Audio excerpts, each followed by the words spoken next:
Bullet proof कांच में प्रयुक्त बहुलक लैक्जेन होता है। अगला क्वेश्चन की बात करें, वनस्पति तेल में वनस्पति घी जो है किस प्रक्रिया द्वारा बनाया जाता है? तो हाइड्रोजनीकरण द्वारा बनाया जाता है। ठीक है। अगला क्वेश्चन, मानव शरीर में प्रचुर मात्रा में जो है कौन सा गैस के रूप में जो या तत्व बोले तो ऑक्सीजन होता है। ठीक है। अगला क्वेश्चन, कार्बन का जो है नैनो प्रतिरूप जो होता है वो कौन सा होता है? तो कार्बन का नैनो प्रतिरूप जो होता है वो ग्राफीन होता है। ग्राफीन एक प्रकार का मोम होता है। ठीक है। और ये कार्बन के अपरूप के बारे में भी जाना है। हाँ, ठीक है। अब जो है टॉपिक जो दिया गया था, ठीक, इधर शुरू करते हैं रवीश जी। अगला टॉपिक जो था शाह आलम द्वितीय के बाद आगे था, वहाँ से उससे पहले तक हो चुका था। तो शाह आलम द्वितीय का शासनकाल जो है ये कब से कब तक था? बहुत इंपॉर्टेंट रहा है। शाह आलम द्वितीय का जो है शासनकाल 1759 से लेके 1806 तक रहा है। शाह आलम द्वितीय का जो है 1759 से लेके 1806 सही है। ठीक है। अगला क्वेश्चन जो है, शाह आलम द्वितीय का जो है मूल नाम क्या था?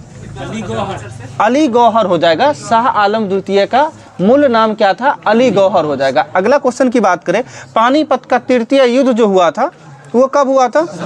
1761 में। और ये क्वेश्चन पूछा जाता है कि पानीपत का तृतीय युद्ध किसके किसके बीच हुआ था? ठीक है, अहमद शाह अब्दाली और मराठों के बीच हुआ था। ठीक है। मराठों की तरफ से जो है नेतृत्व कर रहा था सदाशिव राव भाव। ठीक है। तो वो मराठों की तरफ से था। और ये अहमद शाह अब्दाली का जो है ये भाई के समय जो है मुगल शासक कौन? आलमगीर द्वितीय। तो पलासी के इसमें कंफ्यूजन होता है आलमगीर द्वितीय और शाह आलम द्वितीय में। कभी बक्सर का युद्ध वाला इधर आ जाता है, कभी उधर आ जाता है। ये दोनों क्वेश्चन बनता है बहुत बढ़िया से कि जो है बक्सर के युद्ध के समय जान रहे हैं कि बक्सर का युद्ध हुआ कब था? 1764 में। और अभी जस्ट पढ़े हैं शाह आलम द्वितीय का कार्यकाल कब से कब तक, यानी कब से कब तक गद्दी पे रहता है? तो 59 से लेके 1806 तक रहता है। कोशिश करिए, हम बार बार रिवीजन रिपीट इसलिए कर रहे हैं ताकि हमेशा दिमाग में ये चीज़ बैठ जाए कि 59 से लेके 6 तक शाह आलम द्वितीय रहा है। और शाह आलम द्वितीय के काल में ही जो है बक्सर का लड़ाई हुआ था जो 22 अक्टूबर 1764 को हुआ था, जिसमें कहा जाता है बक्सर के लड़ाई में जो है ये त्रिगुट सेना का गठन किया गया था। और उस त्रिगुट में कौन कौन था? मीर कासिम, ठीक है, सुजाउद्दौला और अवध। ठीक है। देखिए ध्यान से एक बार सुन लीजिएगा, बक्सर की लड़ाई में त्रिगुट सेना का जो गठन किया गया था उसमें से ये क्वेश्चन ऐसे करके देता है, पूछा जाता है कि उस समय जो है बंगाल का नवाब कौन था? बक्सर के हम देखिए हम जानते हैं ये होगा ही। ठीक है, सुन लीजिए पहले, बक्सर के लड़ाई के समय बंगाल का नवाब की बात करेंगे तो मीर कासिम नहीं होके मीर जाफर हो जाएगा। पहले सुन तो लीजिए। आपसे हम क्या उस क्वेश्चन क्या पूछे थे? बक्सर के युद्ध के समय बंगाल का गवर्नर नवाब कौन था? तो नवाब तो कौन होगा? मीर जाफर होगा। और मीर जाफर को जो है यानी मीर कासिम को जब हटा दिया गया था उसके बाद जो है मीर जाफर को बैठाया। और इसी कारण से मीर कासिम कहा जाता है बक्सर के युद्ध के समय जो है बंगाल का अपदस्थ नवाब मीर कासिम, और इसके साथ साथ में जो है अवध का नवाब सुजाउद्दौला, और इसके साथ साथ जो है शाह आलम द्वितीय। ये तीनों के द्वारा त्रिगुट सेना का गठन करके और ये तीनों मिलके अंग्रेज के खिलाफ युद्ध लड़ा था जो बक्सर के युद्ध में। इसको ध्यान से समझिएगा, बहुत कन्फ्यूजन होता है कि बक्सर के युद्ध के समय बंगाल का नवाब कौन था? मीर जाफर हो जाएगा। और ये कहानी के टर्म में भी हम बताए थे कि 1757 में मीर जाफर गद्दी पे बैठता है, यानी मीर जाफर को बनाता है कब? सिराजुद्दौला को पलासी की लड़ाई के बाद हटाने के बाद। ध्यान से समझ लीजिएगा, पलासी का लड़ाई कब हुआ था? 1757 में। और 1757 में युद्ध से पहले ही सिराजुद्दौला के साथ था, सिराजुद्दौला और रॉबर्ट क्लाइव के बीच युद्ध था। तो इस युद्ध में पहले ही तय हो चुका था कि जो युद्ध में सिराजुद्दौला की हार होना तय है, क्योंकि इसका जो सिराजुद्दौला का सेनापति जो था मीर जाफर, और मीर जाफर वो मिल चुका था। तो उसको पहले ही ये संधि हो चुकी थी कि जो इसको मार के तुमको जो है गद्दी पे बैठा देंगे। तो मीर जाफर को 57 में बैठाया गया, 57 से लेके 60 तक रहे ये। और मीर जाफर जब मनमानी करने लगे फिर मीर जाफर को उतार के इसी का दामाद था मीर कासिम, और मीर कासिम को बैठा दिया तो 63 तक। ठीक है, यानी 3 साल तक 57 से 60 तक रहा मीर जाफर। और मीर जाफर के बाद फिर बैठाया किसको? मीर कासिम को। और मीर कासिम भी क्या क्या राजधानी को परिवर्तित कर दिया था, जो कि मुंगेर, मुर्शिदाबाद से मुंगेर कर दिया था। और इस चीज़ से जो है रॉबर्ट क्लाइव को गुस्सा, यानी कहने का मतलब गुस्सा आके कि जो ये भी मनमानी करने लग गया, इसलिए फिर से मीर कासिम को हटा दिया गद्दी से और कहा इससे बढ़िया तो इसका ससुरे था। मतलब समझ रहे हैं ना? यानी फिर से मीर जाफर को बैठा दिया। एकदम कहानी के टर्म में याद रखिए, कभी नहीं गलती होगा जीवन में, ठीक है। और इसीलिए रॉबर्ट क्लाइव का कुत्ता मीर जाफर को कहा जाता है, ये क्वेश्चन पूछा हुआ है, ठीक। रॉबर्ट क्लाइव का यानी क्लाइव का कुत्ता किसे कहा जाता है या गीदड़ किसे कहा जाता है, तो मीर जाफर को कहा जाता है, क्योंकि एक बार गद्दी पे बैठाया, फिर हटा दिया, फिर से बैठा दिया। तो ये 63 के बाद जो बैठाया मीर जाफर को, तो 63 से मीर जाफर रहा, बट इसी बीच में जो है मीर कासिम को जो हटाया था, ये मीर कासिम बदला लेने के लिए कहा अकेले तो हम जीतेंगे नहीं, तो इसलिए त्रिगुट सेना का गठन किया कि सोचा कि हम किस किस से समझौता करें। तो समझौता में दिखाई दिया अवध में, अवध का नवाब दिखाई दिया शुजा-उद-दौला। अब सिराजुद्दौला और शुजा-उद-दौला ये दोनों में भी कन्फ्यूजन होता है, तो जान लीजिए शुजा-उद-दौला जो था वो अवध का नवाब था और सिराजुद्दौला था वो बंगाल का नवाब था। और सिराजुद्दौला कब मारा गया था? प्लासी की लड़ाई में ही मारा गया था, ठीक है। इसके बाद शुजा-उद-दौला और एक इधर मुगल शासक जो है, अभी जस्ट बता रहे थे कि बक्सर की लड़ाई किस मुगल शासक के समय काल में, तो शाह आलम द्वितीय के काल में हुआ था। तो ये त्रिगुट में समझ गए होंगे बढ़िया से। बक्सर के युद्ध के समय मुगल ये बंगाल का नवाब कौन था ये भी समझ गए होंगे। कौन था एक बार बोलिए? मीर जाफर था, ठीक है। गद्दी पे मीर जाफर बैठा हुआ था और मीर कासिम तो वो लड़ रहा था ना, ठीक है। अगर अभी भी कन्फ्यूजन होगा तो एक बार जाके देख लीजिएगा, बुक में पढ़िएगा, खुद से पता चल जाएगा। अगला क्वेश्चन की बात करें, अकबर द्वितीय का कार्यकाल कब से कब तक रहता है? 1806 से लेके 1837 तक अकबर द्वितीय आता है, ठीक है। जो कि 1806 में ये शाह आलम द्वितीय हटते हैं और शाह आलम द्वितीय का बचपन का नाम यानी मूल नाम अली गौहर हो जाएगा और 1806 से लेके 37 तक ये रहे हैं। फिर अगला है कि अकबर द्वितीय जो है, अकबर द्वितीय के बारे में जिसके बारे में आप सुनते होंगे, राजा राम मोहन राय को राजा की उपाधि दिया गया था। ये किसके द्वारा दिया गया था? अकबर द्वितीय के द्वारा ही दिया गया था राजा राम मोहन राय को राजा की उपाधि। इसी मतलब ये ब्रिटेन इनको भेजा गया था यहाँ से और इसी की मतलब जो होता है ना कि एक तरह से राजदूत बना के भेजा गया था और इसलिए जो वो ब्रिटेन में ही थे उसी समय इनको राजा की उपाधि दे दिया गया था यहाँ से। अगला क्वेश्चन की बात करें, अंतिम मुगल बादशाह कौन था? बहादुर शाह जफर। और बहादुर शाह जफर का कार्यकाल पूछा जाता है कब से कब तक? 37 से 57 हो जाएगा, 37 से 57 तक हो जाएगा। और बहादुर शाह जफर जो अंतिम मुगल शासक या बहादुर शाह द्वितीय के नाम से भी जाना जाता है। और इनकी मृत्यु जो है कब हो जाती है? देखिए 1857 के क्रांति के समय 1858 में इसे जो है भेज दिया जाता है रंगून, और रंगून में जो है इनकी मृत्यु कब हो जाती है? 1866 में इनकी मृत्यु हो जाती है, यानी 8 साल बाद, ठीक है। 58 में 8 जोड़ेंगे 66 होता है। 1866 में इनकी मृत्यु होती है किसका? बहादुर शाह जफर यानी द्वितीय का, जो अंतिम मुगल सम्राट। अगला क्वेश्चन, लाल किला स्थित जो है हीरा महल का निर्माण, बहुत इंपॉर्टेंट क्वेश्चन है। लाल किला के अंदर एक हीरा महल है और जिसका हीरा महल का निर्माण किसके द्वारा? बहादुर शाह जफर के द्वारा यानी बहादुर शाह द्वितीय के द्वारा करवाया गया था। अगला क्वेश्चन की बात करें, मशहूर शायर जो है ये मिर्जा गालिब थे, ये किसके समकालीन थे? तो बहादुर शाह जफर के समकालीन थे। ये भी क्वेश्चन पूछा जाता है कि ऐसे कौन सा मशहूर शायर थे जो 1857 की क्रांति के बारे में देखा था या आंखों देखा हाल लिखा था? तो मिर्जा गालिब ही थे। ध्यान से समझिएगा इस चीज़ को। अगला क्वेश्चन की बात करें, किसके शासनकाल में अंग्रेजों ने 1803 में दिल्ली पर कब्जा कर लिया था? अभी देखिए अब सीधा सीधा आपको इस भी दिया, अभी जस्ट बताए हैं किसके शासनकाल में, पहले क्वेश्चन को बढ़िया सुनिए। हम बोल रहे हैं कि किसके शासनकाल में अंग्रेजों ने 1803 में दिल्ली पर कब्जा कर लिया था?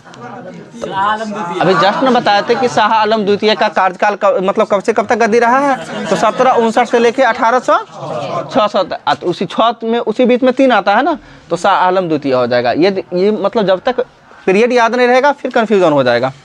अगला क्वेश्चन की बात करें, शाह आलम द्वितीय की हत्या जो है किसने करवा दिया था? शाह आलम द्वितीय की हत्या जो है किसके द्वारा करवा दिया गया था? जो 1806 में जो जान रहे कि मारा गया था, 1806 में जो गुलाम कादिर खां के द्वारा जो है इसकी हत्या करवा दिया गया था। शाह आलम द्वितीय की हत्या गुलाम कादिर खां ने कर दिया था, कब? 1806 में किया था। अगला क्वेश्चन, पानीपत का तीसरा युद्ध अभी जस्ट बताए थे किसके बीच?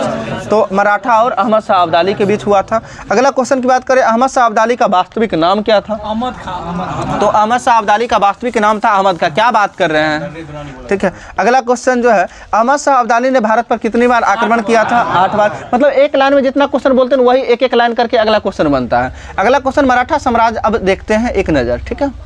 इसी बीच में आ जाता है मराठा राज्य का उदय। तो मराठा साम्राज्य को देखिएगा, मराठा साम्राज्य के संस्थापक शिवाजी हो जाएंगे। और शिवाजी का जन्म की बात करें 1627 में कहाँ में हुआ था? शिवनेर दुर्ग में हुआ था, जो 6 अप्रैल 1627 को हुआ था। अगला क्वेश्चन, शिवाजी के पिताजी का नाम शाहजी भोसले थे, शाहजी भोसले। और दादाजी का नाम दादा कोंडदेव, और जो कि राजनीतिक गुरु के रूप में दादा कोंडदेव को जाना जाता है।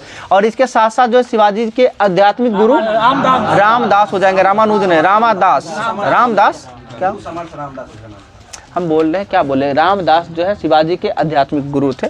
अगला क्वेश्चन की बात जो है, शिवाजी की पत्नी का नाम साईबाई निम्बालकर था, निम्बालकर थी, ठीक है।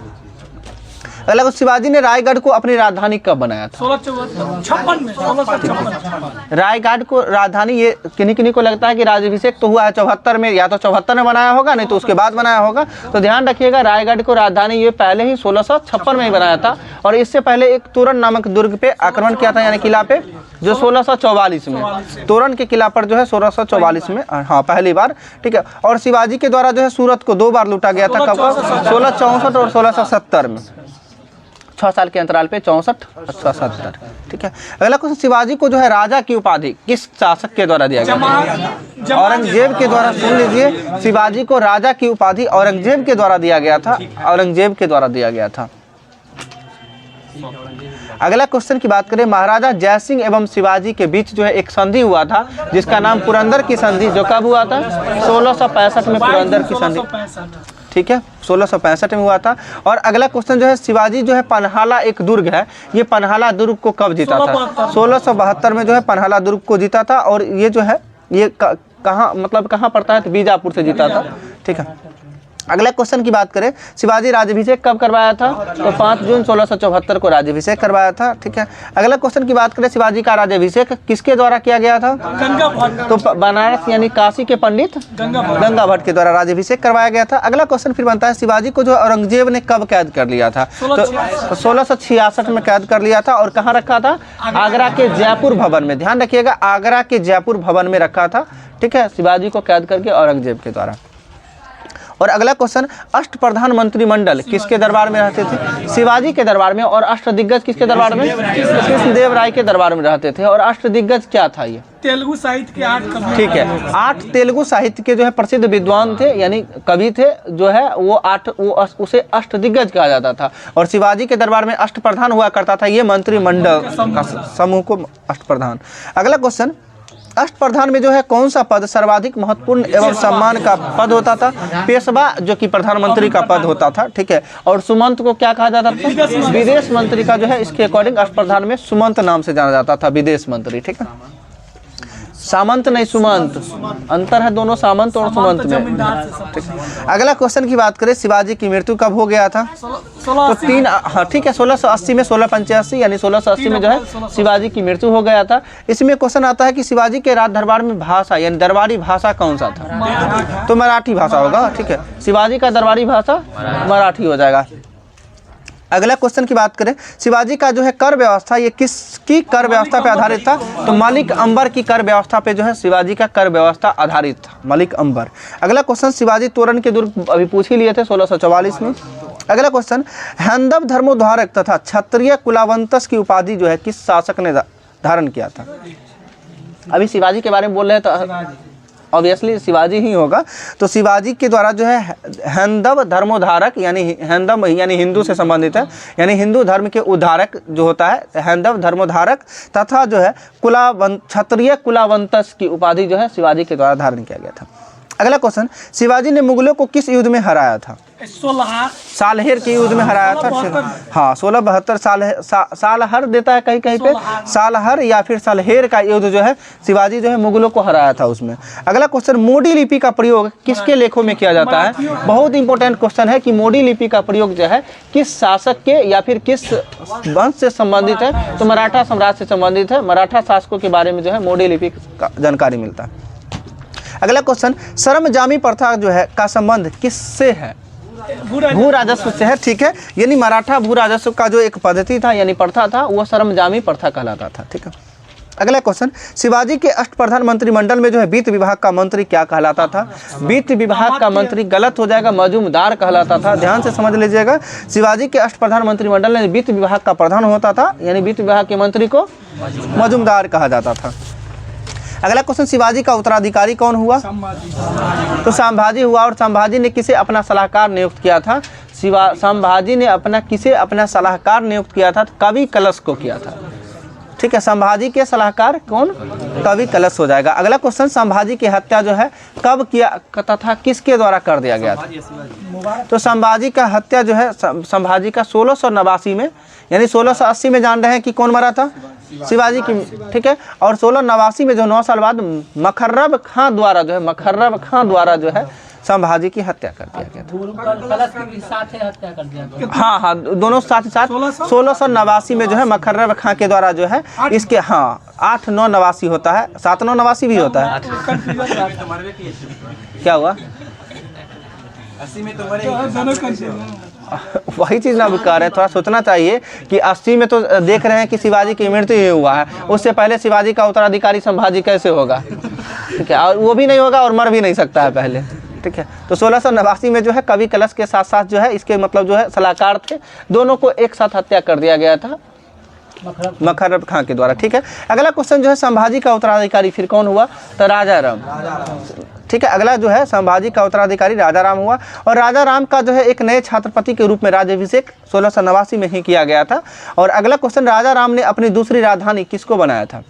सतारा को। राजा राम की दूसरी राजधानी सतारा हो जाएगी। ठीक है, अगला क्वेश्चन जो है, राजा राम की मृत्यु फिर 1700 में हो जाता है। ठीक है, राजा राम की मृत्यु 1700 में होता है। और इसके साथ साथ ही अगला युद्ध जो होता है, राजा राम की विधवा जो होती है, ठीक है, हाँ, ताराबाई के साथ जो युद्ध होता है, साहू एवं जो है ताराबाई के बीच युद्ध होता है, खेरा का युद्ध होता है। खेरा का युद्ध जो कब होता है? 1707 में होता है। और बहुत इंपॉर्टेंट है खेरा का युद्ध, ये खेरा सत्याग्रह से रिलेट नहीं करना है। ठीक है, देखिए साथ साथ उसमें भी आता है खेरा। देखिए हम बोले 1707 में जो है खेरा का युद्ध हुआ था, जो किसके किसके बीच हुआ था? साहू एवं ताराबाई के बीच हुआ था। और इधर महात्मा गांधी का खेरा सत्याग्रह कब हुआ था?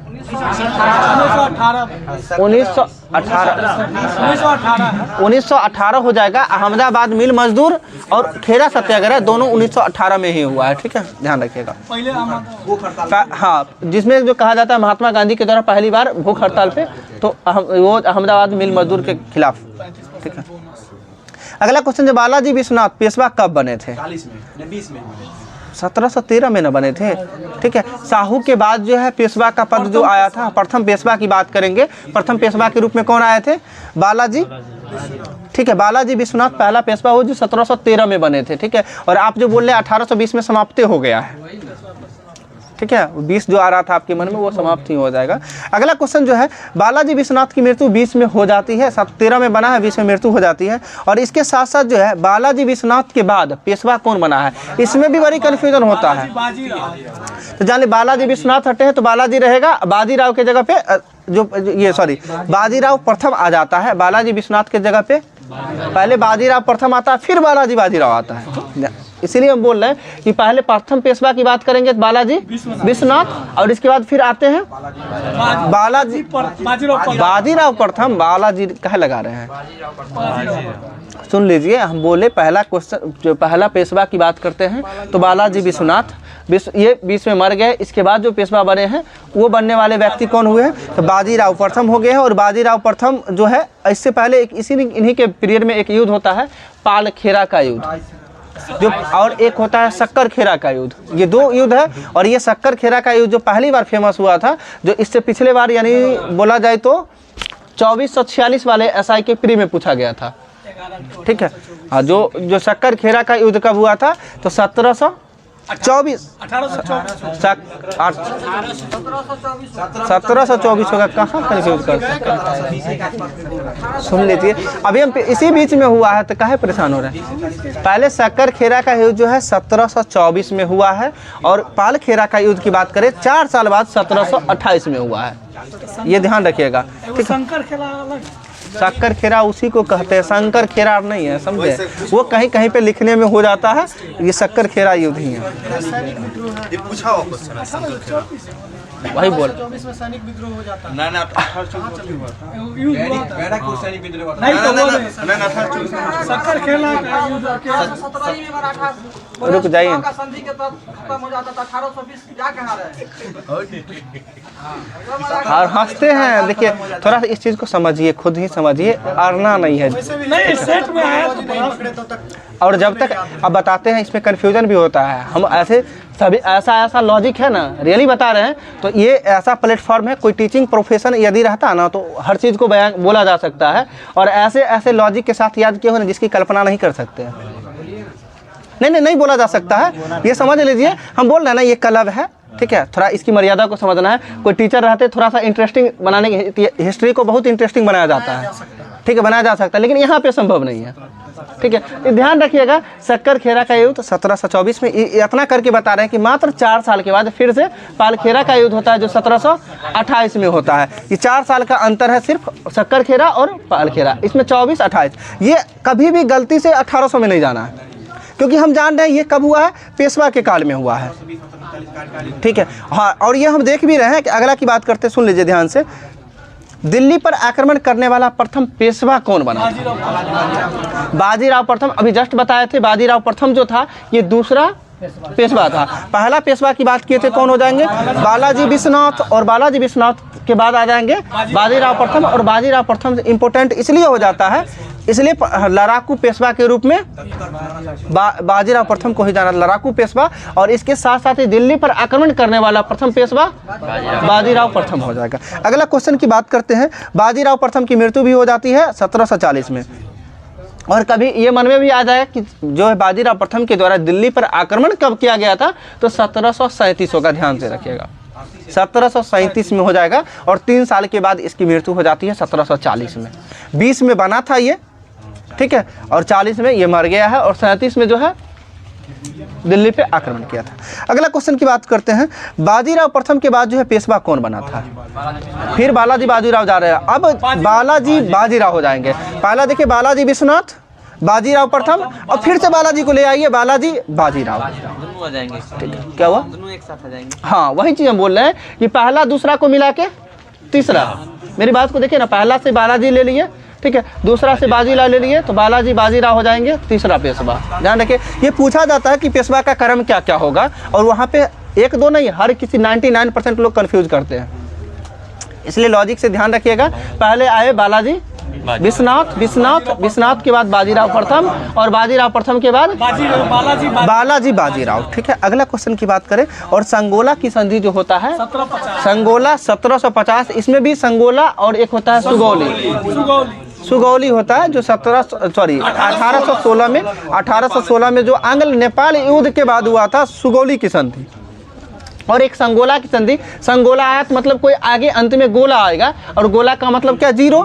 तो सीधा 1750 में जो है संगोला का संधि हुआ था। अगला क्वेश्चन की बात करें हम कि बालाजी बाजीराव को अन्य किस नाम से जाना जाता है? तो नाना साहब के नाम से जो है बालाजी बाजीराव को जाना जाता है। अगला क्वेश्चन, झलकी की संधि जो है एक होता है, झलकी की संधि ये किसके बीच होता है? बहुत इंपॉर्टेंट है। जो हैदराबाद के निजाम एवं बालाजी बाजीराव के मध्य जो है झलकी की संधि होता है। झलकी की संधि किसके मध्य? हैदराबाद के निजाम और बालाजी बाजीराव के मध्य जो है झलकी की संधि होता है। अगला क्वेश्चन जो है, किस पेशवा के समय पानीपत का तीसरा युद्ध हुआ था? ये बालाजी बाजीराव। अब बालाजी बाजीराव के जो है समय में जो है पानीपत का तीसरा युद्ध हुआ था, जो कि आप पढ़ रहे हैं कि मराठों और अहमद शाह अब्दाली के बीच हुआ था। और मराठों का नेतृत्व सदाशिव राव भाव कर रहा था। और उस समय जो है पेशवा कौन था? बालाजी बाजीराव। अगला क्वेश्चन, बालाजी बाजीराव का मृत्यु भी 1761 में ही हो जाता है, ठीक है, शोक से मर जाते हैं। अगला क्वेश्चन, बालाजी बाजीराव के बाद पेशवा कौन बने हैं? माधव नारायण। बस ये चौथा है, और यहीं तक कष्ट ही है। बाजीराव द्वितीय। सुन लीजिए, माधव राव नारायण, ठीक है, इसके बाद माधव राव नारायण बने हैं। ये बालाजी बाजीराव के बाद जो है पेशवा माधव राव नारायण बने हैं। और पेशवा नारायण यानी माधव राव नारायण की मृत्यु जो है आगे 73 में हो जाती है, 1772-73 में इनकी मृत्यु हो जाती है। और इसके साथ साथ ही जो है नाना फडणवीस का मूल नाम क्या था?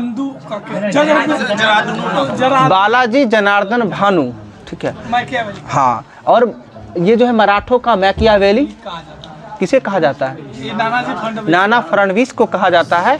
मराठों का मैकियावेली नाना फडणवीस को कहा जाता है। और नाना फडणवीस का जो है मूल नाम क्या था? तो बालाजी जनार्दन भानु इनका मूल नाम था।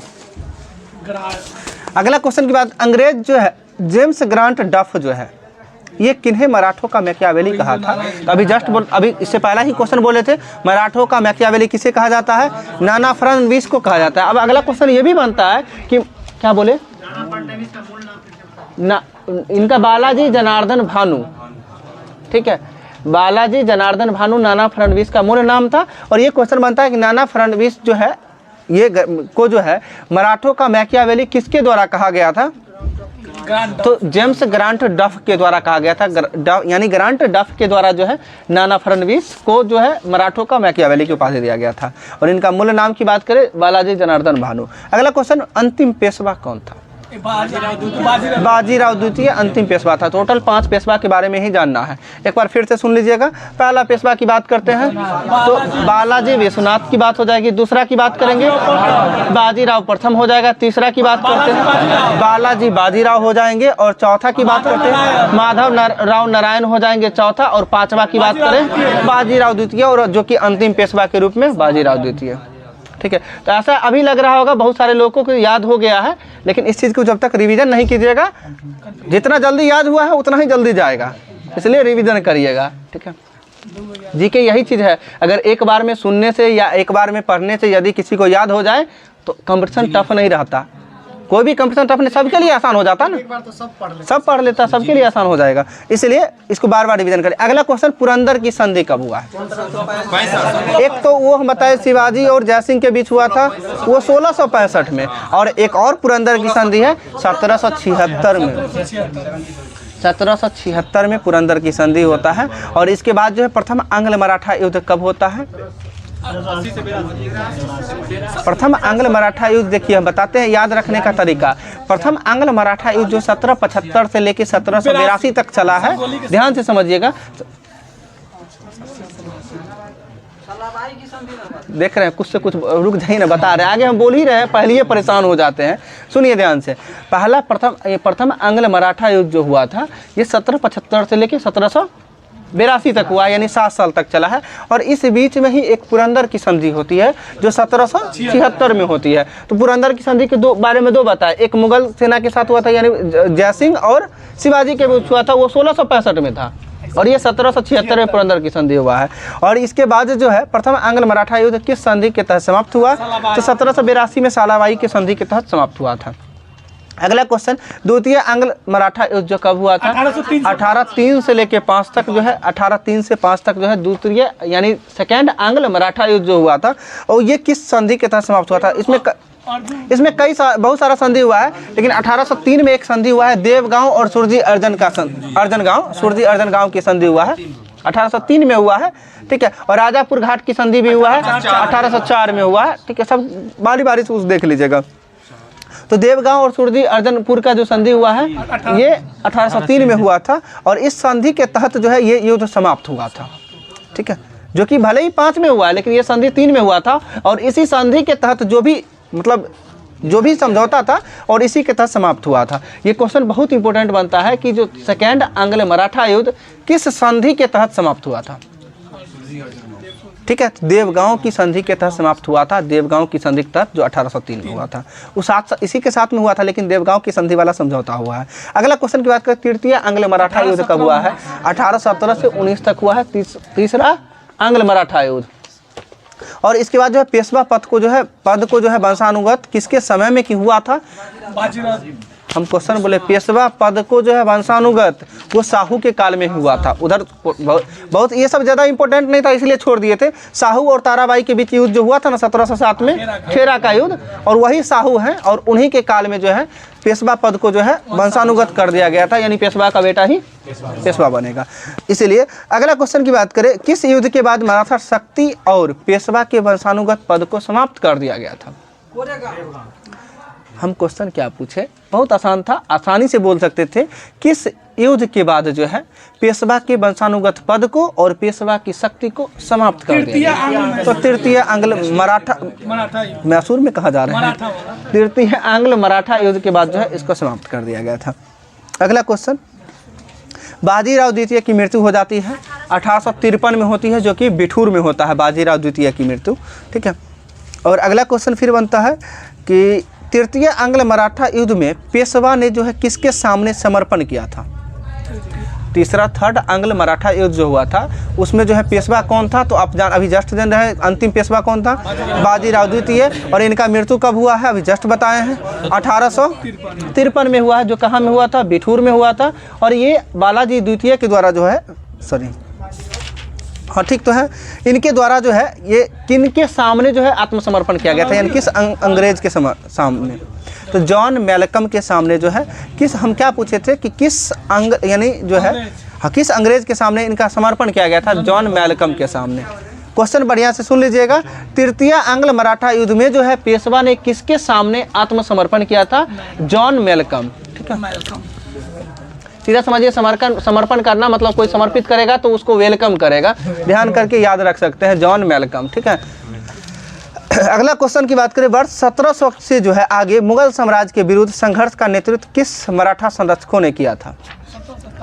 ताराबाई ही होगी, जान ही रहे हैं, 1707 में तो ताराबाई ही थी, इसी के साथ में युद्ध हुआ था। तो ये जो है हाँ, तो मुगल साम्राज्य के विरुद्ध संघर्ष का सामना जो है किसके द्वारा किया गया था, ताराबाई के द्वारा किया गया था। अगला क्वेश्चन, औरंगजेब की मृत्यु के समय मराठा नेतृत्व किसके हाथों में था, तो ताराबाई के हाथों में था, ठीक है। और औरंगजेब की मृत्यु भी 1707 में ही हुआ है, ठीक है, जजाऊ के युद्ध में। अगला क्वेश्चन, कुछ संधि है इस युद्ध से रिलेटेड जिसको एक बार बोले ही हैं ऊपर, एक नज़र सुन लीजिएगा। पहला सूरत की संधि एक होता है 1775 में होता है, सूरत की संधि 1775 में, जिस बार जो है आंग्ल मराठा युद्ध शुरू होता है पहला 1775 से 82 तक, तो 1775 में सूरत की संधि होता है, जो कि अगला पुरंदर की संधि कब हुआ है, 1776 में पुरंदर की संधि होती है। बरगांव की संधि है, मतलब इस पीरियड में जो है इम्पोर्टेंट संधि है, तो बरगांव की संधि जो हो जाएगा वो 1779 में हो जाएगा बरगांव की संधि। और इसके साथ साथ सालाबाई की संधि जो है 1782, एक क्रम में चलना है। अगला बसीन की संधि 1802 में बसीन की संधि हुई है। और देवगांव की संधि 1803 में सुरजी अर्जन गांव की संधि 1803 में ही। और इसके साथ राजापुर घाट की संधि 1804 में। और इसके साथ साथ नागपुर की संधि 1816 में नागपुर की संधि। और 1817 में ग्वालियर की संधि 1817 में। और एक और संधि है पूना की संधि 1817 में ही। और मंदसौर की संधि की बात करें 1818। ये संधि जो है 8-10 संधि है, ये बहुत इंपॉर्टेंट है और एग्जाम के लिए एक क्वेश्चन समझिए ये फिक्स रहता है। एक क्रम में है 1775 से लेके 1818 तक जो हम जा रहे हैं, यानी फर्स्ट आंग्ल मराठा युद्ध से लेके अंतिम यानी तीसरा आंग्ल मराठा युद्ध के बीच में जो संधि हुआ है, जो भी संधि हुआ यही सब था। एक बार फिर से सुनिएगा, बोलिएगा नहीं, आप लोग सुन लीजिएगा। पहला सूरत की संधि 1775, दूसरा पुरंदर की संधि 1 साल बाद 76, तीसरा बरगांव की संधि 1779, ठीक है। और बरगांव के बाद एक ही बार सालाबाई की संधि होती है 1782। और इसके बाद बसीन की संधि होती है 1802। इसके बाद राजा ये देवगांव की संधि 1803, सुरजी अर्जन गांव की संधि 1803 ही, राजापुर घाट की संधि 1804। इसके बाद होता है 1816 में नागपुर की संधि, 16 में नागपुर की संधि, 16 में ग्वालियर की संधि 17 में। और पूना की संधि 17 में। और इसके साथ साथ अंतिम संधि जो मंदसौर की संधि होती है 1818 में होता है। ध्यान रहेगा, एक दो बार रिवीजन कीजिएगा, आराम से हो जाएगा याद। अब इंडियन पॉलिटी में चलते हैं, ठीक है। संविधान के अनुच्छेद 1 में जो भारत को क्या कहा गया है, राज्यों का संघ कहा गया है। नए राज्यों के गठन, संसदों की सीमाओं में परिवर्तन की शक्ति जो है किसमें निहित होता है, ठीक है। हम किसमें निहित होता है, हम क्या क्वेश्चन अभी बोले, संसद में निहित होता है। आंसर भी बोल दिए थे कि नए राज्य के गठन, राज्य की सीमाओं में परिवर्तन की शक्ति किसमें निहित होती है, तो संसद में निहित होती है। अगला क्वेश्चन, यदि भारतीय संघ में नए राज्य का निर्माण किया जाना है तो किस अनुसूची में संशोधन होगा, ठीक है, अनुसूची 1 में संशोधन होगा। अगर जो है भारतीय संघ में कोई नए राज्य का निर्माण किया गया है तो अनुसूची 1 में ही जानते हैं क्या है, भारत एक राज्यों का यानी भारत के राज्य और संघ शासित प्रदेश का नाम के बारे में उल्लेख मिलता है, तो इसी में है। तो अनुसूची 1 में संशोधन करेगा तब ना उसमें नाम इंक्लूड करेगा, तो अनुसूची 1 में संशोधन अनिवार्य है। ठीक है। और किस अनुच्छेद में होगा नहीं होगा वो अलग की बात है, लेकिन अनुसूची 1 में होगा ही। अगला क्वेश्चन की बात करें, संसद को जो है संघ में नए राज्यों का प्रवेश या उनकी स्थापना का शक्ति किस अनुच्छेद के अकॉर्डिंग प्राप्त है? तो अनुच्छेद 2 के अकॉर्डिंग उन्हें शक्ति मिलता है कि वो नए राज्य को जो प्रवेश या फिर उनकी स्थापना कर सकता है। अगला क्वेश्चन, संसद के नए राज्यों के निर्माण तथा वर्तमान राज्यों को सीमाओं में परिवर्तन अनुच्छेद 3 के अकॉर्डिंग है, और 1, 2, 3 को मिला के इसको लागू करने का अधिकार संसद के पास अनुच्छेद 4 के तहत हो जाएगा। ठीक है। अगला क्वेश्चन की बात करें, भारत में संघ राज्य क्षेत्रों का प्रशासन किसके द्वारा होता है? तो बहुत इंपॉर्टेंट क्वेश्चन है और इसमें इतना कन्फ्यूजन होता है, कभी कभी राष्ट्रपति, कभी उपराज्यपाल, कभी राज्यपाल, इस समय कन्फ्यूज करके लोग गलती करते हैं। तो ऑप्शन दिए तो थोड़ा हिंट समझिएगा, यानी भारत के संघ राज्य क्षेत्रों का जो है प्रशासन जो होता है वो राष्ट्रपति के द्वारा होता है, ध्यान रखिएगा। अगला क्वेश्चन जो है, भारत की स्वतंत्रता के समय भारत की भौगोलिक सीमा में कुल कितनी देशी रियासतें थी? 552 देशी रियासतें थी। ठीक है, जो भारत की स्वतंत्रता के समय 552 रियासत। ठीक है। अगला क्वेश्चन, देशी रियासतों को जो है भारत में शामिल करने हेतु किसके नेतृत्व में रियासती मंत्रालय बनाया गया था? तो जान ही रहे हैं किसके नेतृत्व में? सरदार वल्लभ भाई पटेल के नेतृत्व में। अगला क्वेश्चन की बात करें, किन देशी रियासतों ने जो है भारत में शामिल होने से इनकार कर दिया था? 3 हो जाएगा। एक तो हैदराबाद, सुन लीजिए, हाँ ठीक बोले, हैदराबाद, जूनागढ़ और जम्मू कश्मीर, ये तीनों था जो इनकार कर दिया था। और हैदराबाद को कैसे मिलाया गया था? तो पुलिसिया कार्रवाई के तहत जो है हैदराबाद को मिलाया गया था, जो कि ऑपरेशन पोलो के तहत। और इसके बाद जो है जम्मू कश्मीर को कैसे मिलाया गया था? तो विलय पत्र पे हस्ताक्षर के माध्यम से मिलाया गया था। और एक बना जूनागढ़, तो जनमत संग्रह, यानी वहाँ के जनता से जो है मत लिया गया कि जो संग्रह हुआ उसके तहत जो है जूनागढ़ को मिलाया गया। अगला क्वेश्चन की बात करें, 1950 में भारतीय संविधान में भारतीय संघ के राज्यों को कितने भागों में वर्गीकृत किया गया? बहुत इंपॉर्टेंट क्वेश्चन है, गलत हो गया। 1950 में भारतीय संविधान ने जो है भारतीय संघ के राज्यों को कितने भागों में वर्गीकृत किया था? 4 भाग में। भारतीय संघ को जो है 4 भाग में वर्गीकृत किया था 1950 में, जो कि भारतीय संविधान के द्वारा। अगला क्वेश्चन बनता है कि 1950 में भारतीय संघ के क्षेत्र में शामिल राज्यों की संख्या कितनी थी? 14। गलत हो जाएगा, 29 हो जाएगा। 29 होगा, ध्यान से समझ लीजिए। उसमें बहुत छोटा छोटा राज्य था, उस सबको मिला के बाद उस प्रांत था, ठीक है, उसमें मिलाया गया था। और आप जो 14 राज्य 14 अच्छा जो बोल रहे हैं वो 1956 में हुआ है, जो राज्यों के पुनर्गठन के बाद 14 + 6 हुआ है, टोटल 20। ठीक है। हम अभी का क्वेश्चन था आपका 1950 में जो है भारतीय संघ के क्षेत्र में शामिल राज्यों की संख्या कितनी थी? 29 राज्य था। ठीक है। अगला क्वेश्चन, 1948 में जो गठित भाषाई प्रांत आयोग के अध्यक्ष कौन थे? तो धर आयोग, जो एस.के. धर होता है, ठीक है, एस.के. धर हो जाएगा, जो भाषाई आयोग के अध्यक्ष थे, जो कब गठित हुआ था? 1948 में।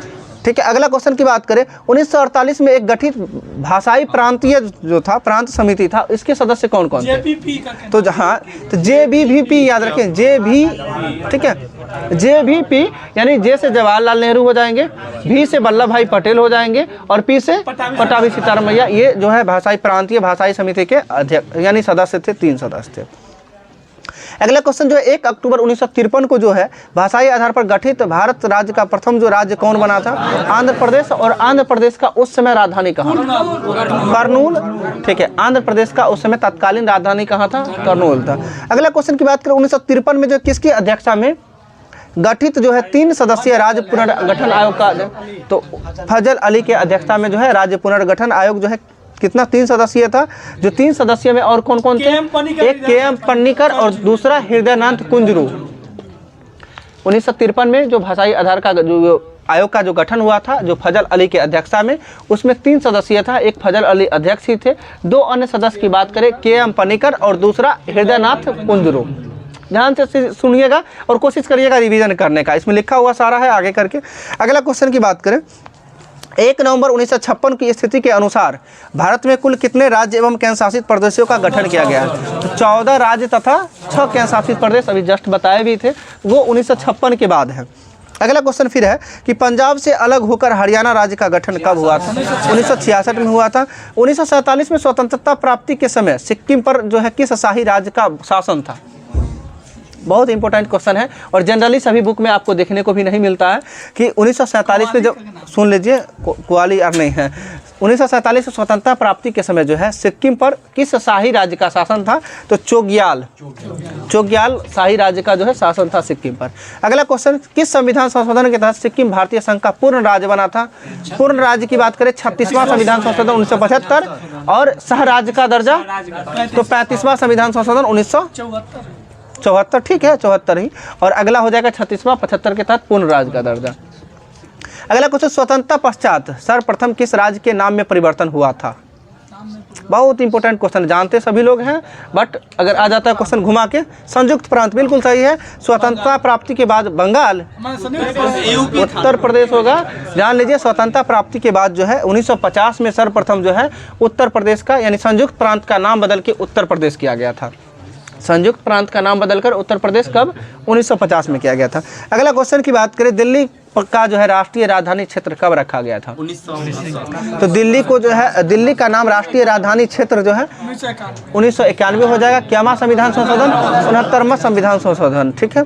और अगला क्वेश्चन की बात करें, मैसूर का नया नाम कर्नाटक किस वर्ष किया गया है? 73 ना? 1973। सही होगा। मुंबई से बम्बई किया गया था 95। सुन लीजिए, मैसूर का नया नाम कर्नाटक 1973 में। 1969 की बात करेंगे, मद्रास का नया नाम तमिलनाडु। अभी जो देख रहे हैं तमिलनाडु, उससे पहले इसका नाम मद्रास था और मद्रास का तमिलनाडु 1969 में। और 4 साल बाद 73 होता है, 73 में मैसूर का नाम बदल के कर्नाटक। सीधा सा समझिएगा, मैसूर एक तरह से बोलते हैं जैसे कर्नाटक का शहर। सुन लीजिए, अभी देख लीजिए वर्तमान में जो है तमिलनाडु का जो है चेन्नई, मद्रास जिसका नाम नया नाम चेन्नई हो गया है, तो मद्रास जो कि वर्तमान शहर, तो यही समझ लीजिए पहले तमिलनाडु का यानी जो है यानी मद्रास का नया नाम तमिलनाडु 69 में और 4 साल बाद जो है मैसूर का नाम कर्नाटक यानी राज्य का नाम किया गया था। ठीक है, 73 में। अगला क्वेश्चन, वर्तमान में राज्यों में जो भारत में जो राज्य तथा केंद्र शासित प्रदेशों की संख्या 28 हो जाएगा। ठीक है। और वर्तमान में स्वयं की विधानसभा वाले केंद्र शासित प्रदेशों की संख्या 3। सुन लीजिए, देखिए वर्तमान में क्या हुआ, नहीं बना, पुनर्गठन हुआ था, परिसीमा नहीं चल रहा है तुम्हारा। जम्मू कश्मीर में है तो सुन लीजिए, वर्तमान में स्वयं की विधानसभा वाले 3 केंद्र शासित प्रदेश हो जाएगा। एक तो पुदुचेरी, दूसरा दिल्ली और तीसरा जम्मू कश्मीर। ठीक है। अगला क्वेश्चन की बात करें, भारत में क्षेत्रीय परिषद की संख्या 5 होता है। एक छठा का भी दे दिया है इधर जो, लेकिन ऐसे जान लीजिए भारत में जो, हाँ सुन लीजिए ना, भारत में जो है क्षेत्रीय परिषद की संख्या की बात करेंगे वो 5 ही होगा। छठा वो परिसीमन के तहत जो है उसको दिया गया है। ठीक है, लेकिन पहले से चलते आ रहा है और प्रीवियस ईयर में एग्जाम में जितना भी क्वेश्चन अभी तक पूछा गया है आंसर 5 ही ले रहा है, इसलिए कन्फ्यूजन हो जाता है। और लूसेंट में बुक में देख रहे हैं तो यहाँ पे 6 दिख जाता है। क्या हुआ? नहीं, वो अलग चीज़ हो जाता है, वो अलग चीज़ हो जाएगा। भारत को जो है 5 क्षेत्रीय परिषद में बांटा गया है, उत्तर पूर्वी ऐसे डायरेक्शन के अकॉर्डिंग। ठीक है। अगला क्वेश्चन, नया राज्य बनाने में संवैधानिक संशोधन के लिए कैसा बहुमत आवश्यक होता है? तो नया राज्य बनाने के लिए जो है साधारण बहुमत की आवश्यकता होती है, जो कि संवैधानिक संशोधन के लिए। अगला क्वेश्चन, भारत में राज्य पुनर्गठन आयोग की संस्तुति के आधार पर राज्यों का पुनर्गठन किस वर्ष किया गया था? तो 1956 में किया गया था। बिल्कुल सही है। इसके तहत जो है आंध्र प्रदेश राज्य का गठन कब किया गया? 1 अक्टूबर 1953 को। आंध्र प्रदेश के बाद किया गया था किस राज्य का? गुजरात का किया गया था 60 में। ठीक है, 1 मई 1960। और गुजरात के बाद साथ नागालैंड को किया गया है 63 में, 1 दिसंबर 63 में नागालैंड को। दोनों अलग कर दिया, 1 मई 1960। ठीक है, महाराष्ट्र भी सियासत हो जाएगा और शाह आयोग की सिफारिश पे। अगला क्वेश्चन, हिमाचल प्रदेश की स्थापना की बात करें, हिमाचल 71 ना, 21 जनवरी 1971। हिमाचल प्रदेश 25 जनवरी 1971। ठीक है, हिमाचल प्रदेश की स्थापना 25 जनवरी 1971 हो जाएगा। और इसके साथ साथ मेघालय का स्थापना 1 साल बाद 72। ठीक है, मणिपुर, मेघालय, त्रिपुरा, MMT बात करते हैं, मणिपुर, मेघालय, त्रिपुरा तीनों का 72 में। और तीनों का उच्च न्यायालय का स्थापना 2013 में किया गया है। ठीक है, हम बता रहे तीनों राज्य का निर्माण 72 में और तीनों के उच्च न्यायालय की स्थापना की डेट 21 जनवरी को जो है इसका स्थापना हुआ था। मणिपुर, मेघालय और त्रिपुरा तीनों का गठन जो हुआ था 1972 में। और इसका उच्च न्यायालय पूछा जाता है जो 2013 में, MMT। ठीक है, मणिपुर, मेघालय, त्रिपुरा। अगला क्वेश्चन, सिक्किम 72 के बाद 75 हो जाएगा। 75 में सिक्किम का निर्माण हुआ है। अगला बात जो सिक्किम के बाद मिजोरम आता है 87 में। बता रहे मिजोरम अरुणाचल प्रदेश दोनों 87 में, गोवा भी 87 में ही है, ठीक है। गोवा 30 मई 87 में है और अरुणाचल प्रदेश और मिजोरम, हाँ सही है, अरुणाचल प्रदेश और मिजोरम ये 20 फरवरी 1987 को है। अरुणाचल प्रदेश और मिजोरम कब है? 20 फरवरी 1987। लग रहा है कि कन्फ्यूजन हो जाएगा एक साथ आने पे। एक बार सुन लीजिए, फिर बार बार देखते रहिएगा, थोड़ा थोड़ा करके याद हो जाए। एक बार में दिक्कत हो ही जाता है, एक ही टॉपिक एक बार आ जाएगा, दिक्कत होगा। छत्तीसगढ़ का बता दीजिएगा, सभी लोग को पता है। 36 उत्तराखंड और झारखंड, ये तीनों का, हाँ तो 36 1 9 15 तीनों नवंबर मंथ में ही है। 1 9 15 यानी 1 नवंबर, 9 नवंबर, 15 नवंबर छत्तीसगढ़, उत्तराखंड और झारखंड ये तीनों का हो जाएगा। अगला तेलंगाना तो सभी लोग जान रहे हैं, 2 जून 2014 तेलंगाना हो जाएगा। अगला क्वेश्चन, भारतीय संविधान में जो नागरिकता से रिलेटेड था, नागरिकता जो है का उल्लेख किस अनुच्छेद में किया गया है? तो अनुच्छेद 5 से 11 भाग की बात करेंगे, भाग 2 हो जाएगा, ठीक है। अगला क्वेश्चन, भारत में किस प्रकार की नागरिकता की प्रदान है? एकल नागरिकता जो किस देश की संविधान से लिया गया है? ब्रिटेन की संविधान से लिया गया है, ठीक है। अगला क्वेश्चन, किस अनुच्छेद द्वारा संसद को अधिकार दिया गया है कि वह नागरिकता के अर्जन और समर्पित तथा यानी समाप्ति, अर्जन यानी अधिकार प्राप्त करने के लिए तथा समाप्ति तथा नागरिकता संबंधी अन्य सभी मामलों की व्यवस्था करने हेतु कानून बना सकता है? अनुच्छेद 11। आप जान रहे हैं अनुच्छेद 5 से 11 तक जो है नागरिकता है और अंतिम अनुच्छेद कितना है? 11। और उसी के तहत अनुच्छेद 11 के तहत जो है कि संसद जो है कानून बना सकता है, चाहे किस व्यक्ति का नागरिकता रखना है, किसका समाप्त करना है, इसके लिए। अगला क्वेश्चन, संविधान निर्माताओं द्वारा जो भारत में एकल नागरिकता की व्यवस्था के पीछे मुख्य उद्देश्य क्या था? देखिए, एकीकृत राष्ट्र का निर्माण। अगर एकल नागरिकता रहेगा तो लोग यहाँ के रहेंगे तब ना यहाँ के राष्ट्र का निर्माण करेंगे। अब यहाँ का भी नागरिकता है, अमेरिका का भी है, तो सोचेंगे चलो अमेरिका में भी, तो एकल यानी एकीकृत राष्ट्र का निर्माण करने के लिए एकल नागरिकता जरूरी था। यानी जहाँ के लोग रहेंगे वहाँ के विकास के बारे में सोचेंगे, वहाँ के लिए सोचेंगे, हाँ कहेंगे भारत के, देख ही रहे ना यहाँ, इसीलिए एकल नागरिकता। अगर स्टेट का अलग नागरिकता दे दिया जाए तो वहाँ भी दिक्कत है, तो अलग अलग सब अपना अपने देश हो जाएगा, बढ़ जाएगा ना। इसीलिए एकल नागरिकता एकीकृत राष्ट्र का निर्माण करने के लिए यह उद्देश्य में था। अगला क्वेश्चन की बात करें, भारतीय संसद द्वारा जो है कब नागरिकता संबंधी कानून बनाया गया था? तो 1955 बनाया गया था। नागरिकता अधिनियम 1955 में कानून बनाया गया था। अगला क्वेश्चन, किस अनुच्छेद के अनुसार जो वह व्यक्ति भारत का नागरिक नहीं होगा जो स्वेच्छा से किसी अन्य देश का नागरिकता ग्रहण कर लिया है? तो हम उम्मीद करते हैं सभी लोग को याद होगा, अगर किसी दूसरे देश की नागरिकता लेते हैं तो यहाँ की नागरिकता नहीं रहेगा, मतलब 9 अनुच्छेद 9 के अकॉर्डिंग नहीं रहेगा। तो इसी को भाषा के तौर पे था, इसमें जो अनुच्छेद 9 के अकॉर्डिंग दूसरे देश का यदि लीजिएगा तो यहाँ का नागरिकता खत्म। अगला क्वेश्चन, नागरिक अधिकारों की जो निरंतरता का प्रावधान किस अनुच्छेद में किया गया है? कि किस अनुच्छेद के अकॉर्डिंग जो है नागरिक को जो है नागरिकता का अधिकार उसे कंटिन्यू बना रहेगा, निरंतर रहेगा, वो अनुच्छेद 10 के अकॉर्डिंग। 9, 10, 11 समझ ही गए हैं। 5, 6, 7 ये तीनों भी बता ही चुके थे। 5 में क्या है? प्रारंभ में यानी स्टार्टिंग में जो नागरिकता मिलता है 5। 6 की बात करेंगे, जो पाकिस्तान से यानी विदेश से बाहर भारत आने वाले 6 और यहाँ से जाने वाले को 7 के तहत ये नागरिकता का अधिकार है। अगला क्वेश्चन, संविधान लागू होने के समय नागरिकता संबंधी प्रावधान संविधान के किस अनुच्छेद में था? अभी जस्ट बोले प्रारंभ में नागरिकता किस में होगा? 5 में होगा ना। 5-6 से जोड़ल गया था। हम क्या बता रहे हैं? अनुच्छेद सीधा सीधा हमें समझना है कि हम अभी बोले थे प्रारंभ में नागरिकता अनुच्छेद 5 और भाषा के आधार पे एक लाइन लिख दिया गया तो वहाँ पे कंफ्यूज कर गए। तो संविधान लागू होने के समय नागरिकता संबंधी प्रावधान संविधान के किस अनुच्छेद में दिया गया? तो अनुच्छेद 5 में ही होगा ना। अगला क्वेश्चन, किस देश में दोहरी नागरिकता का सिद्धांत स्वीकार किया गया है? तो अमेरिका में दोहरी नागरिकता है, ठीक है। अगला क्वेश्चन, नागरिकता विधेयक 2019 संसद से कब पारित हुआ था? नागरिकता आया था ना ये हाल में, ठीक है। तो ये 11 दिसंबर 2019 को जो है नागरिकता विधेयक संसद से पास हुआ था और ये क्वेश्चन बीपीएससी में पूछा हुआ था, ठीक है। हम बता रहे हैं नागरिकता विधेयक जो है 2019 ये संसद से पारित हो गया था, 11 दिसंबर 2019 को पारित हो गया था। अगला क्वेश्चन ध्यान से सुनिएगा, थोड़ा सा बड़ा है और बहुत इंपॉर्टेंट है। नागरिकता अधिनियम 1955 के अंतर्गत पंजीकरण द्वारा भारतीय नागरिकता प्राप्त करने के लिए भारतीय मूल के व्यक्ति को भारत में कितने वर्ष बिताने होंगे? तो 7 वर्ष, कम से कम 7 वर्ष रहना पड़ेगा। नागरिकता से संबंधित जो भी था वो लगभग खत्म है, कुछ होगा तो बता देंगे आगे। अगला जो है साइंस का देख लीजिए, एक पेज जो है आज लगता है नहीं हो पाएगा। रबर को कड़ा करने के लिए किस पदार्थ को मिलाया जाता है? सल्फर को मिलाया जाता है। हार्ड बनाने के लिए सल्फर को मिलाया जाता है, ठीक है। हम बता रहे हैं रबर को कड़ा करने के लिए जो है सल्फर को मिलाया जाता है।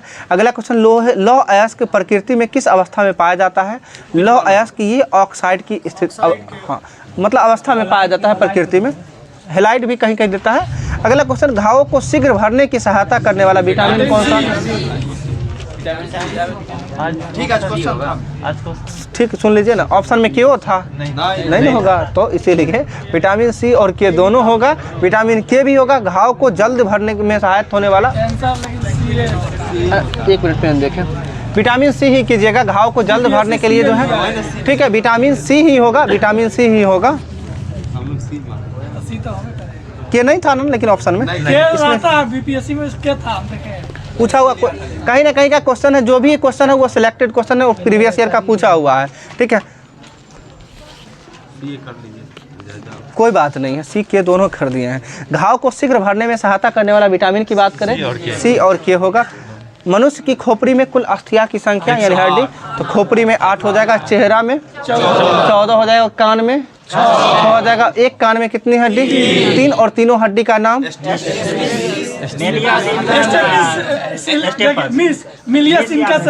ठीक है, मेलियस, इनकस और स्टेपस। MIS वर्ड भी बताए थे। MIS, M से मेलियस, I से इनकस और S से स्टेपस होता है जो कान की सबसे छोटी हड्डी।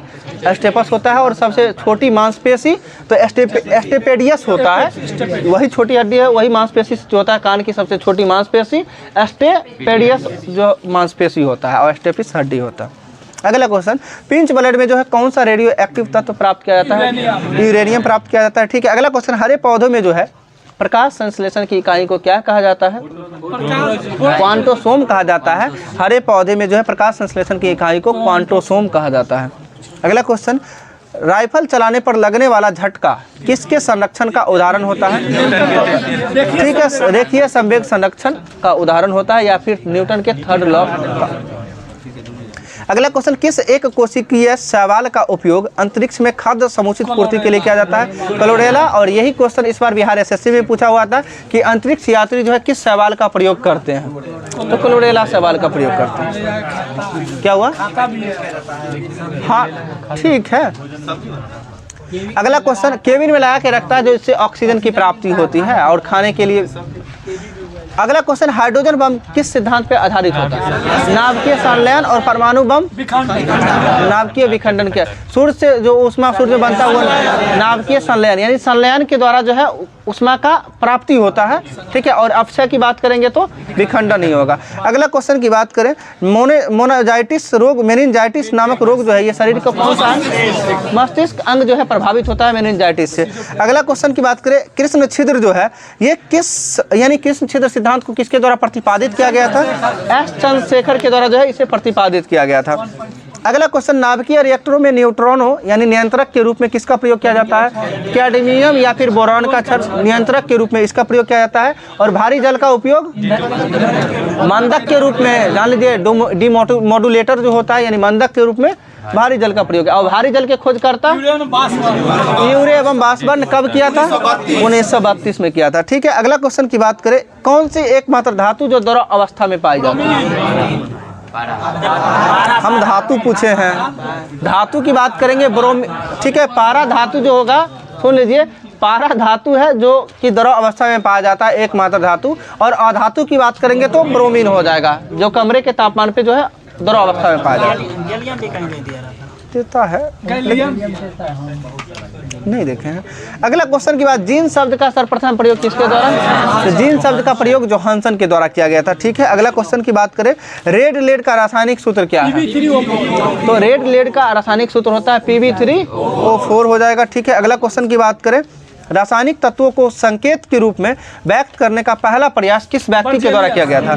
तो बर्जिलियस के द्वारा किया गया था कि रासायनिक तत्वों को जो है संकेत के रूप में पहली बार व्यक्त करने का प्रयास बर्जिलियस के द्वारा किया गया था। अगला क्वेश्चन, सोडियम का लैटिन नाम क्या होता है? नाइट्रियम होता है और इसका संकेत Na होता है। नाइट्रियम Na सोडियम का रासायनिक नाम। अगला क्वेश्चन, सोडियम का लैटिन नाम नेट्रियम। अगला क्वेश्चन की बात करें, प्रकाश तरंगों को किस गुण किससे उसके अनुप्रस्थ होने का प्रमाण मिलता है? ध्रुवन यानी पोलराइजेशन होता है। ध्रुवन के गुण होने के कारण जो है इसे अनुप्रस्थ होने का प्रमाण मिलता है प्रकाश तरंग। वैसे जानते हैं प्रकाश तरंग कैसी तरंग है? अनुप्रस्थ है। और ध्वनि तरंग अनुदैर्घ्य तरंग है। बट जब ध्वनि तरंग जल के सतह पे जब उत्पन्न होता है तो कैसा होता है? तो अनुप्रस्थ हो जाता है। ऐसे जानते हैं ध्वनि तरंग अनुदैर्घ्य है, लेकिन यदि द्रव के सतह पे यदि ध्वनि तरंग उत्पन्न होगा तो अनुप्रस्थ हो जाएगा। अगला क्वेश्चन बताइएगा, खनिज संरचना की दृष्टि से हीरा एक प्रकार का क्या है? कार्बन। कार्बन का अपरूप है, बट कार्बन ही है ना। ठीक है, हम क्या क्वेश्चन पूछे कि खनिज संरचना की दृष्टि से हीरा क्या है? तो कार्बन है। अगला क्वेश्चन की बात करें, किसे भविष्य का धातु कहा जाता है? भविष्य का धातु टाइटेनियम को कहा जाता है। ध्यान कहीं और था इसलिए बोला गया। ठीक है, भविष्य का धातु टाइटेनियम होगा, भविष्य का ईंधन हाइड्रोजन हो जाएगा। ठीक है, भय का धातु पोलोनियम। ठीक है, अगला क्वेश्चन, सफेद स्वर्ण के नाम से किसे जाना जाता है? तो प्लेटिनम को जाना जाता है। प्लेटिनम को जाना जाता है सफेद स्वर्ण के नाम से। ठीक है, अगला क्वेश्चन, चाय बनाने के लिए विद्युत द्वारा केतली में पानी किस विधि द्वारा गर्म होता है? तो कन्वेक्शन बोला जाता है जिसे। कंडक्शन मतलब होता है चालन। हाँ, ये कन्वेक्शन बोले हैं, कन्वेक्शन संवहन होगा, सही है। कंडक्शन चालन होता है। ठीक है, जो कंडक्टर बोलते हैं ना वो जो, हाँ तो वो चालन होता है। ठीक है, अगला, जो चाय बनाने के लिए विद्युत केतली, जो विद्युत केतली की बात करते हैं, विद्युत द्वारा केतली पानी को किस विधि द्वारा गर्म करता है? संवहन बोलिए या कन्वेक्शन बोलिए, संवहन के माध्यम से ही होता है। अगला क्वेश्चन, सबसे कठोरतम धातु कौन सा होता है? प्लेटिनम ना होगा। ठीक है, सबसे कठोरतम धातु प्लेटिनम होगा। अगला क्वेश्चन, नाभिकीय रिएक्टर में ईंधन का कार्य कौन करता है? क्या सबसे कठोरतम धातु आपका प्लेटिनम सही है। क्रोमियम कहा जाता है, बता देते हैं। जब लोहा में आप मिलाइएगा ना क्रोमियम, तो वो सबसे ज्यादा कठोरता देता है जब लोहा में मिलाइएगा तो। और सबसे मजबूत हम सीधा देखिए, सुन लीजिए ना, हम जानते हैं किसी भी बुक को पढ़िए या कहीं पर भी देखिएगा, थोड़ा बहुत मिस्टेक आपको मिलेगा ही। आप कितना भी कोशिश करिएगा, हम कल ही बताए थे, हाँ कितना भी करिएगा ना, अपने द्वारा भी लिखा भी जाता है ना, फिर भी एक दो एरर छूट ही जाता है। ठीक है, इसलिए इस चीज़ को लेके नहीं चलिए। आप 99 सही जा रहे हैं, 99% इस चीज़ को देखिए, 1% है क्या। अब थोड़ा बहुत पढ़िएगा ना, जब 2-4 डिफरेंट पढ़िएगा तो अपने वो कन्फ्यूजन क्लियर होते जाएगा। ठीक है, सबसे कठोरतम धातु की बात करें प्लेटिनम हो जाएगा। नाभिकीय रिएक्टर में ईंधन के रूप में कार्य करता है कौन सा धातु? यूरेनियम। यूरेनियम नाभिकीय जो है रिएक्टर में ईंधन के रूप में यूरेनियम। करंट अफेयर्स सुनिएगा, रहने दें। सुनिए, रुके नहीं, थक तो हमें जाना, थकना हमको चाहिए। ठीक है, क्या हुआ? आपको जा सकते हैं, होमवर्क ग्रुप में भेज दिया जाएगा, जाइए। जिनको क्लास जाना जाइए, कोई दिक्कत नहीं। अब करंट नहीं हो रहा था तो कहते थे करंट नहीं होता, दरोगा का तैयारी नहीं हो रहा है। शांत रहिए, ठीक है, नहीं तो छोड़ देते, पढ़ लीजिएगा आप लोग, छोड़िए। ठीक है, जानबूझ के परेशान होते हैं तो इसमें हम जान रहे हैं। अगला कुछ सुनिएगा, हाल ही में किस राज्य में जो है स्थित पुनर्निर्मित तवांग युद्ध स्मारक राष्ट्र को समर्पित किया गया? अरुणाचल प्रदेश, तवांग मठ अरुणाचल प्रदेश में ही है, ताबो मठ है। ठीक है, अरुणाचल प्रदेश में जो है कि किस पुनर्निर्मित तवांग युद्ध स्मारक स्थापित राष्ट्र को समर्पित किया गया। अगला क्वेश्चन, हाल ही में किस राज्य में धम्मदीपा अंतर्राष्ट्रीय बौद्ध विश्वविद्यालय की आधारशिला रखी गई है? त्रिपुरा में रखा गया है। धम्मदीपा अंतर्राष्ट्रीय बौद्ध विश्वविद्यालय की आधारशिला रखी गई है त्रिपुरा में। अगला क्वेश्चन, हाल ही में भारत का पहला जियो 5G सेवाएं प्राप्त करने वाला राज्य कौन बन गया है? तो गुजरात बन गया है। ठीक है, अगला क्वेश्चन, हाल ही में climate change performance index 2023 Maharashtra बोल लिए। सुनिए क्वेश्चन ध्यान से सुनिए आप। हाल ही में क्लाइमेट चेंज परफॉर्मेंस इंडेक्स 2023 में भारत क्या में स्थान पे है? चौथा होगा, 8वें स्थान पे है। सुन लीजिए, क्लाइमेट परफॉर्मेंस, जो क्लाइमेट चेंज परफॉर्मेंस में जो है भारत का स्थान 8वां स्थान है। अगला क्वेश्चन, हाल ही में उपराष्ट्रपति जगदीप धनखड़ द्वारा किसे भारत का पहला डॉक्टर राजेंद्र प्रसाद अवार्ड दिया गया है? भारत का पहला डॉक्टर राजेंद्र प्रसाद अवार्ड दिया गया है, जो जगदीप धनखड़ के द्वारा दिया गया है, ठीक है, जो उपराष्ट्रपति हैं। और इससे पहले ये किस राज्य के राज्यपाल थे? पश्चिम बंगाल के राज्यपाल थे। और इनके द्वारा किसे दिया गया है? ये पहला डॉक्टर राजेंद्र प्रसाद अवार्ड जो मिला है ना, ये पहला अवार्ड है जो प्रोफेसर रमेश अरोड़ा को मिला है, ठीक है, रमेश अरोड़ा को मिला है। अगला क्वेश्चन, हाल ही में किसे गांधी मंडेला फाउंडेशन द्वारा जो है शांति पुरस्कार से सम्मानित किया गया है? तो ये तिब्बती दलाई लामा को किया गया है शांति, यानी गांधी मंडेला फाउंडेशन द्वारा जो है शांति पुरस्कार किसे दिया गया है? दलाई लामा को दिया गया है। अगला क्वेश्चन की बात करें, हाल ही में ब्रिटेन के ऑर्डर ऑफ मेरिट पुरस्कार से किस भारतीय मूल को नोबेल विजेता को सम्मानित किया गया है? वेंकी रामकृष्णन को। वेंकी रामकृष्णन को जो है ब्रिटेन के ऑर्डर ऑफ मेरिट पुरस्कार से जो भारतीय मूल के नोबेल विजेता थे उन्हें सम्मानित किया गया है। अगला क्वेश्चन, हाल ही में कोलंबिया में आयोजित विश्व चैंपियनशिप में जो है मीराबाई चानू कौन सा पदक जीती है? मीराबाई चानू रजत पदक जीती है, जो कोलंबिया में आयोजित हुआ है, रजत हो जाएगा, ठीक है। हम क्या क्वेश्चन अभी पूछे थे? क्वेश्चन भी थोड़ा सा सुनना है, समझना है। हम क्वेश्चन बोले कि कोलंबिया में आयोजित विश्व चैंपियनशिप में जो है मीराबाई चानू कौन सा पदक जीती है? तो रजत पदक हो जाएगी। अगला क्वेश्चन, हाल ही में किस क्रिकेट ने लगातार 7 छक्के लगाने का रिकॉर्ड किस भारतीय खिलाड़ी ने बनाया है? तो ऋतुराज गायकवाड़ के द्वारा जो है 7 छक्के लगाने का। अगला क्वेश्चन, हाल ही में 2022 के लिए जो मेजर ध्यानचंद खेल रत्न पुरस्कार किसे दिया गया है? शरद कमल को। ठीक है, शरद कमल को जो है मेजर ध्यानचंद खेल रत्न पुरस्कार से सम्मानित किया गया है। अगला क्वेश्चन, हाल ही में 2022 में ऑस्ट्रेलिया में खेले गए T20 वर्ल्ड कप का विजेता कौन है? इंग्लैंड हो जाएंगे। T20 वर्ल्ड कप का विजेता इंग्लैंड हो जाएंगे। अगला क्वेश्चन जो है, 2023 में होने वाली महिला विश्व कप मुक्केबाजी चैंपियंस की मेजबानी किसको मिला है? भारत को मिला है, ठीक है। अगला क्वेश्चन, हाल ही में किस राज्य ने ट्रैक एशिया कप 2022 जीता है? ट्रैक एशिया कप 2022 की मेजबानी की है, केरल के द्वारा किया गया है। केरल के द्वारा जो है ट्रैक एशिया कप 2022 की मेजबानी की गई है। अगला क्वेश्चन की बात करें, हाल ही में फीफा का 22वां फुटबॉल विश्व कप का आयोजन कहाँ किया गया है? तो कतर की राजधानी दोहा हो जाएगा, ठीक है। फीफा कतर हो जाएगा। ये क्या फुटबॉल था? 22वां हो जाएगा, 22वां। अगला क्वेश्चन, फरवरी 2023 में होने वाली राष्ट्रीय शीतकालीन खेलों की मेजबानी किस राज्य के द्वारा होगा? अभी उत्तराखंड में होने वाला है शीतकालीन जो है ये खेलों की मेजबानी, जो राष्ट्रीय शीतकालीन खेलों की मेजबानी उत्तराखंड में। अगला क्वेश्चन, हाल ही में Asia cup table tennis tournament में पदक जीतने वाली पहली भारतीय महिला खिलाड़ी कौन बन गई है? टेबल टेनिस में मनिका बत्रा, ठीक है, मनिका बत्रा बन गई है एशिया कप जो है टेबल टेनिस में पदक जीतने वाली पहली भारतीय महिला, मनिका बत्रा। रहने दीजिए।